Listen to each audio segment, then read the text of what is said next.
Jaya Radha Madhava Punya Bihari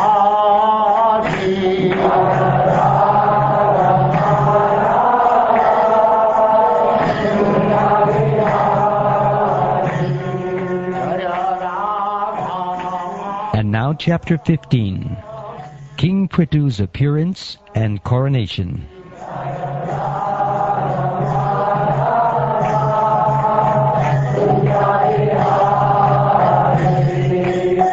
Gopijana Vallabha Girivaradhari.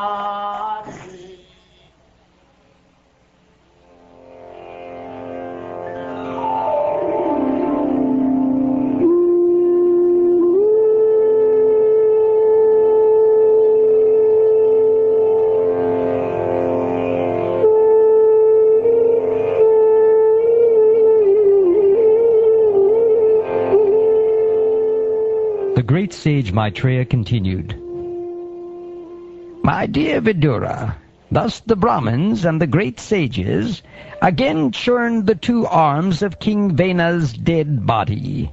As a result, a male and female couple came out of his arms.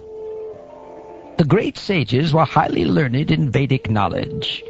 When they saw the male and female born of the arms of Vena's body, they were very pleased, for they could understand that the couple was an expansion of a plenary portion of Vishnu, the Supreme Personality of Godhead. The great sages said, The male is a plenary expansion of the power of Lord Vishnu, who maintains the entire universe, and the female is a plenary expansion of the goddess of fortune, who is never separated from the Lord. Of the two, the male will be able to expand his reputation throughout the world. His name will be Pritu. Indeed, he will be the first among kings. The female has such beautiful teeth and beautiful qualities that she will actually beautify the ornaments she wears. Her name will be Archie. In the future, she will accept King Pritu as her husband.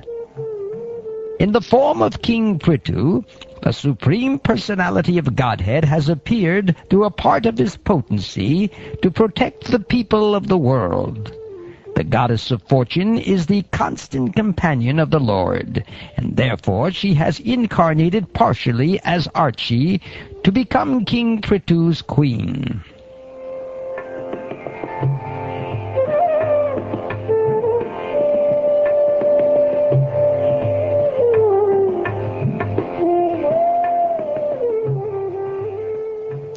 My dear Viduraji, at that time all the Brahmins highly praised and glorified King Pritu, and the best singers of Gandharva Loka chanted his glories. The inhabitants of Siddhaloka showered flowers, and the beautiful women in the heavenly planets danced in ecstasy.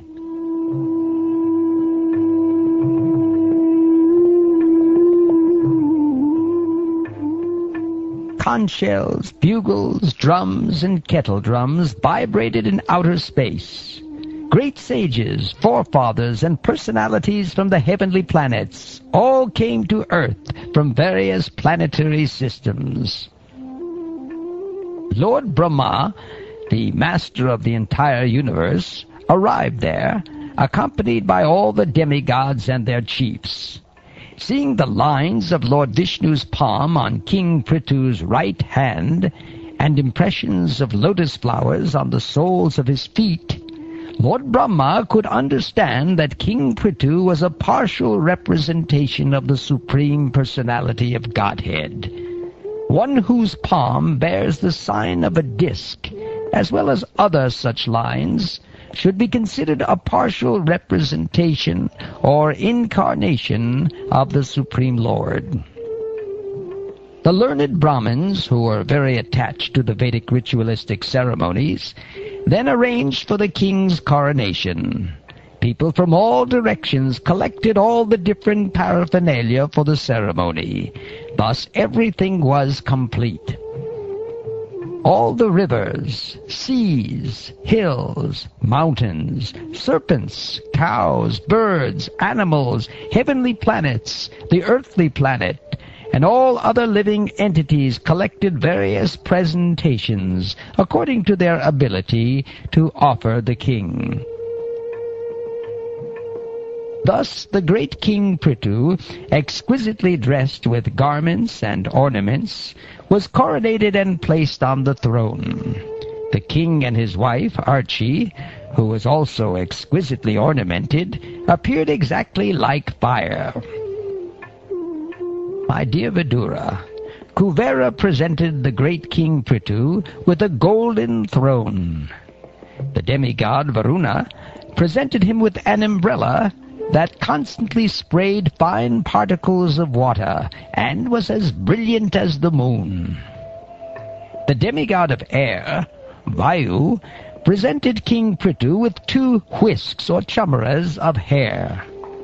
The king of religion, Dharma, presented him with a flower garland which would expand his fame. The king of heaven, Indra, presented him with a valuable helmet. And the superintendent of death, Yamaraj, presented him with a scepter with which to rule the world. Lord Brahma presented King Pritu with a protective garment made of spiritual knowledge. Bharati, or Saraswati, the wife of Brahma, gave him a transcendental necklace. Lord Vishnu presented him with a Sudarshan disc, and Lord Vishnu's wife, the goddess of fortune, gave him imperishable opulences. Lord Shiva presented him with a sword within a sheath, marked with 10 moons, and his wife, the goddess Durga, presented him with a shield marked with 100 moons. The moon demigod presented him with horses made of nectar, and the demigod Vishvakarma presented him with a very beautiful chariot. The demigod of fire, Agni, presented him with a bow made of the horns of goats and cows. The sun god presented him with arrows as brilliant as sunshine. The predominating deity of Burloka presented him with slippers full of mystic power. The demigods from outer space brought him presentations of flowers again and again. The demigods who always travel in outer space gave King Pritu the arts to perform dramas, sing songs, play musical instruments, and disappear at his will. The great sages also offered him infallible blessings. The ocean offered him a conch shell produced from the ocean. The seas, mountains, and rivers gave him room to drive his chariot without impediments, and a Sutta, a Magadha, and a Vandi offered prayers and praises. They all presented themselves before him to perform their respective duties. Thus, when the greatly powerful King Pritu, the son of Vena, saw the professionals before him, to congratulate them he smiled, and with the gravity of the vibrating sounds of clouds, he spoke as follows. O gentle Sutta, Magadha, and other devotee offering prayers, the qualities of which you have spoken are not distinct in me. Why then should you praise me for all these qualities when I do not shelter these features? I do not wish for these words meant for me to go in vain, but it is better that they be offered to someone else. O gentle reciters, offer such prayers in due course of time, when the qualities of which you have spoken actually manifest themselves in me. The gentle who offer prayers to the Supreme Personality of Godhead do not attribute such qualities to a human being who does not actually have them. How could an intelligent man, competent enough to possess such exalted qualities, allow his followers to praise him if he did not actually have them? praising a man by saying that if he were educated, he might have become a great scholar or great personality, is nothing but a process of cheating. A foolish person who agrees to accept such praise does not know that such words simply insult him.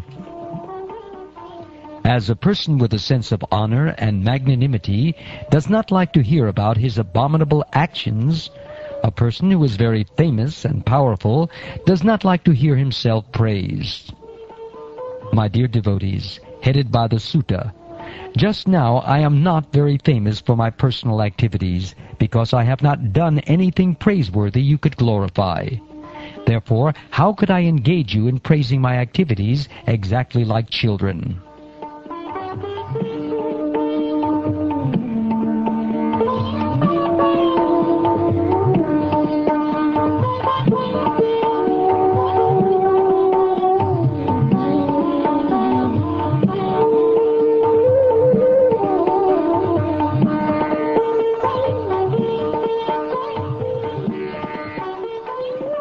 Thus ends the 15th chapter of the 4th canto of the Srimad Bhagavatam, entitled King Pritu's Appearance and Coronation.